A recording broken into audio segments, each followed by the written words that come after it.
This book is about a young panda who visits his grandparents. You will personalize who the panda visits.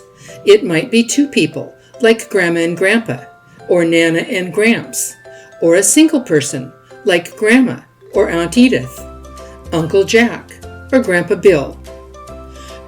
You will also name the panda the same name as the special child in your life. It's so much fun to read a book when your name is all the way through it. Let's look at a sample of the book. We will use Marshall as the panda, and he will visit Grandma and Grandpa. The first page of the book says who the book is from. You have a few choices. You can leave it blank and write whatever you want when the book arrives. Or you can say from, or with love. You can specify a customized message, or you can include a photo. Whatever you decide to do, each time your child reads the book, they will think of you. A letter up front introduces the book and is customized for your choices. The message from you to your child says, "This is a story about a panda whose name is the same as yours.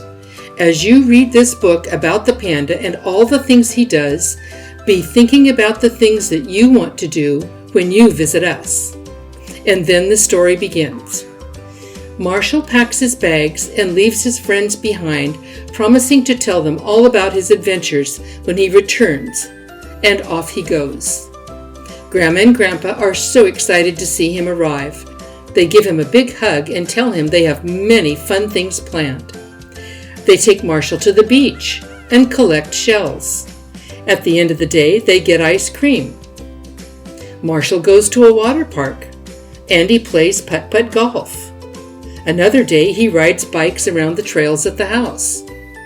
He rides in a golf cart, and he takes a spin in a boat on the Intracoastal Waterway. They go fishing off the dock and hike the Green Swamp Preserve looking for Venus flytraps.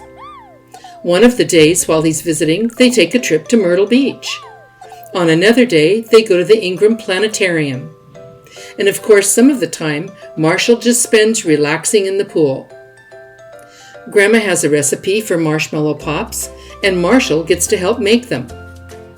They read stories, and they play games. One day, they ride the ferry and go see the Fort Fisher Aquarium and Luna, the albino alligator. On another day, Marshall makes chalk drawings on the driveway and then lies down and pretends to be a part of the picture. It's so funny, Grandma takes photos and says she'll keep them forever. Grandma and Grandpa tell Marshall stories about when they were his age, and Marshall tells them stories about all his friends. The days go by so quickly, and soon it is time to say goodbye. But Grandma and Grandpa make plans to see him again soon. When Marshall gets home, he rushes out to see his friends, and as promised, he tells them all about his adventures visiting Grandma and Grandpa. The last page of the book is a page where Marshall can write in all the things he does when he comes to visit Grandma and Grandpa.